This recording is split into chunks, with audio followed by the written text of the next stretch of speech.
Howdy, I'm the Ranch Fairy, and I have a relatively robust bow hunting channel, so if you're one of my bow hunting subscribers, thank you for subscribing. If you're not and you're new to me, I also fish a ton. The goal of this video is how to tie an easy braid to mono or fluoro knot, especially when you're wade fishing, but you could use this anywhere. I've used it bass fishing and flipping jigs and stuff, and it has held up really, really nice.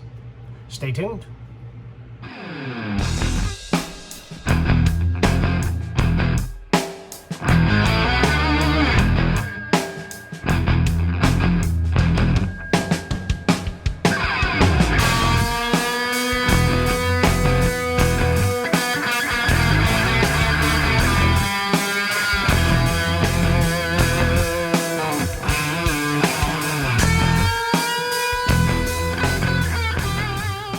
Central Texas. I do a lot of bass fishing, and I try to target great big fish. And one of my goals this year was to catch a 10-pound fish. I caught a 10.5 in May, and I really try to target fish that are larger, and I fish in a lot of lakes with grass. But if I had my druthers, I would be a Texas coast guy, and I would wade fish all the time. And I love to fish down south, and I love fishing in the spring for big trout. And I've got a bunch of guide buddies who take me fishing, and it's awesome. So one thing that I'm trying to figure out, or I think I figured out, is a knot that's easy to tie when you're wade fishing. So if you tie an FG or some of these crazy knots that take a lot of time, and you got to get your pinky toe in them and your teeth on the other end, when you're 250 yards from the boat and a fish rakes your leader and you got a big ding in it, or you hit some shell or something like that, it can be challenging to tie some of the more complex knots. I tied a crazy Alberto forever, and then the wind blows 20 miles an hour a lot down there, and that makes it annoying. I actually saw this knot on a channel. Captain Caleb McCumber has a channel called Captain Caleb TV, and dude, I'd like to go fishing with you.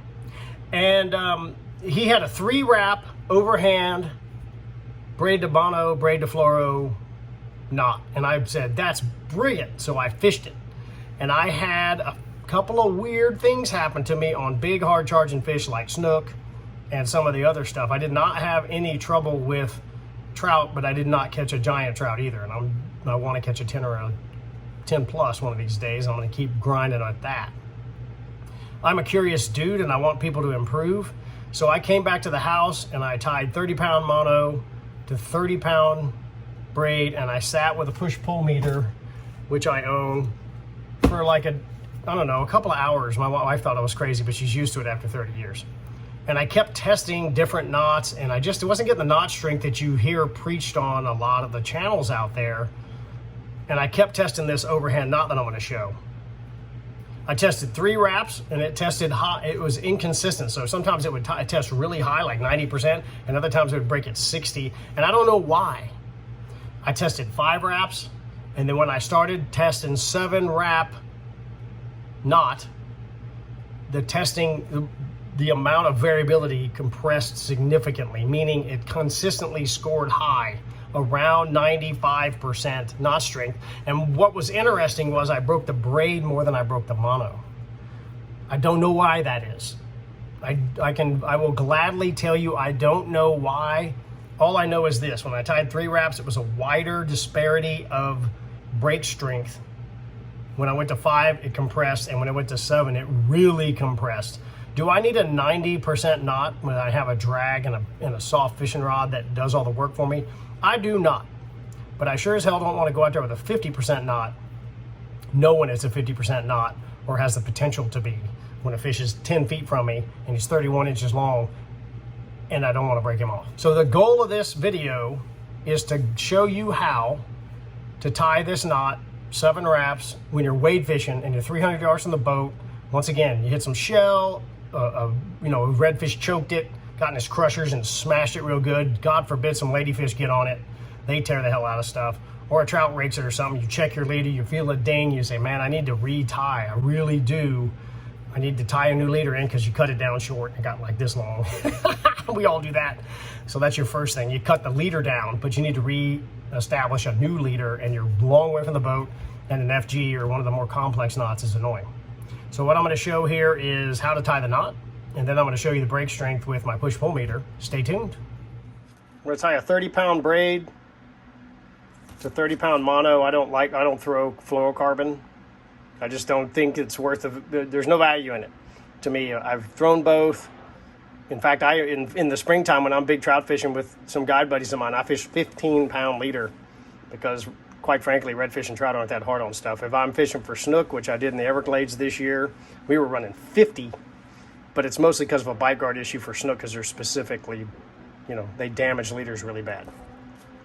This is going to be your reel. So your fishing rod is over there.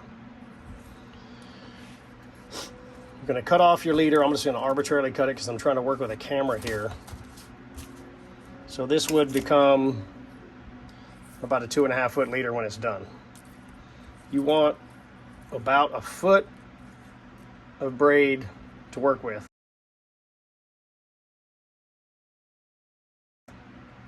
You're going to overlay your leader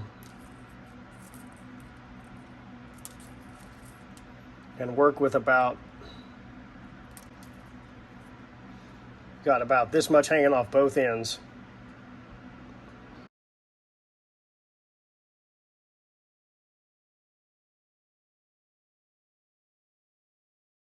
So you can wrap it around your hand. So say 6 or 7 inches hanging off both ends, mono and braid on this side, so you can actually cinch it down. We're going to do 7 overhand knots.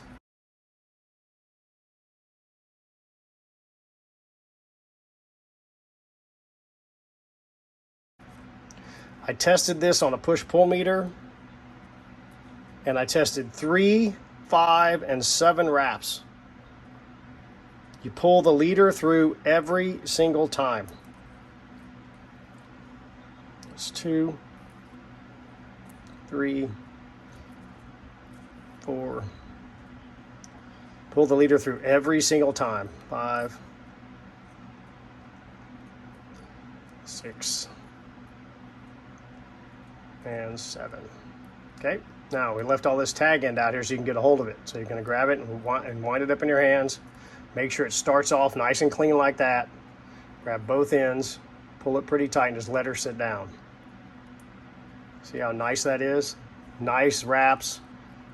I haven't cinched it down yet, but you can see that everything's set down nice and even. That's what you want. You don't want any weird bumps in there. And then pull all 4.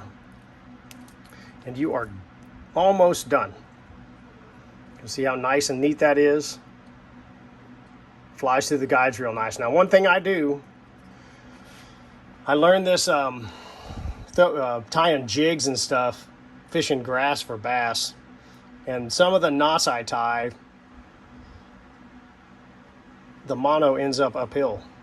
The lure's going this way and grass will get caught. Obviously, I'm not going to leave this long piece in here, but even if no matter how short you nip that off,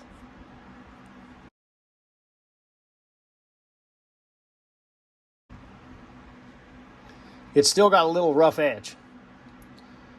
Okay, and this particular knot's always going to set it up that way. So what I do is I take it and I back wrap the braid. Remember, this line is going to your fishing rod. Just grab this long old tag end and go 1, 2, and pull it down right on top of your knot. It's not going to hurt the knot. It's not going to kill the knot strength. It has nothing to do with the knot strength. That has everything to do with just fishing cleaner. Okay, we're going to pull her tight.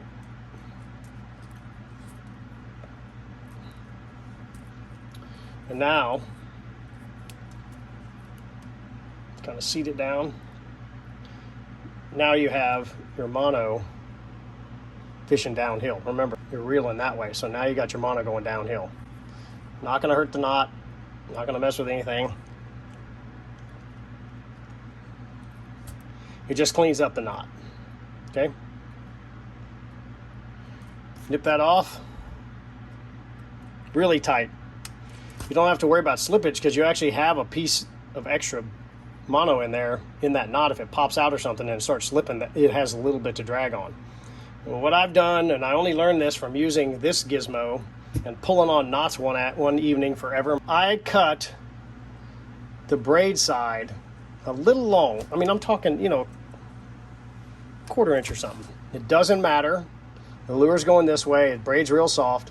But if the knot slips a little bit, you get a big fish on, forget to loosen your drag or whatever, and it slips, that little bitty bit of line there can slip into the knot and allow it to set back down. Just a little bit of assurance, or insurance, as it might be. So there we go, your final product. Now we're going to go to the bench and test it on the push-pull meter. All right, I got my fancy testing thing. I got a jig head taped to the vise here because I found out that if you don't tape it, they fly back in your face, and that's bad. And I did the same thing with the push-pull meter. It's set in foot-pounds, and it's set to 0. And here's our fancy knot, and then the 30-pound mono. So let's see how she does.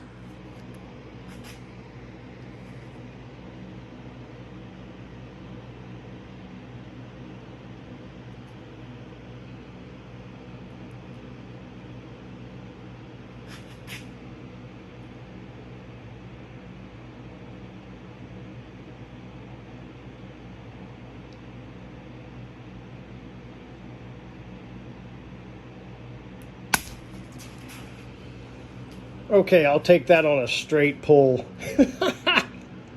Remember, your rod's going to be bouncing and all that stuff. Ironically, the braid broke. Not the mono. But 27.4 out of 30 is a pretty good number. And when you're fishing, your rod will be bending, the drag will be slipping. Pretty solid performance. So we live with that and keep on trucking. But it's easy to tie a long way from the boat. Remember, that's the key here. Okay, that's a wrap. Captain Caleb, I wasn't trying to smack around on your knot. Like I said, I had some weird stuff happen with some hard charging stuff. Maybe I was tying the knot wrong. So we can be friends, because I'm not trying to start fights here with people that are on YouTube. There's a lot of that. I get a lot of hate mail because my bow hunting channel is wacky. But when I added wraps, as I said in the beginning, the variability went down a lot, and it's only 4 more wraps. It's no effort for a significant increase in the knot strength and the braid not breaking and some other weird stuff that I need to still figure out. So thanks for watching. Hit the subscribe button if you like bow hunting. You may wander around on my channel. Be forewarned, I ain't normal. See ya.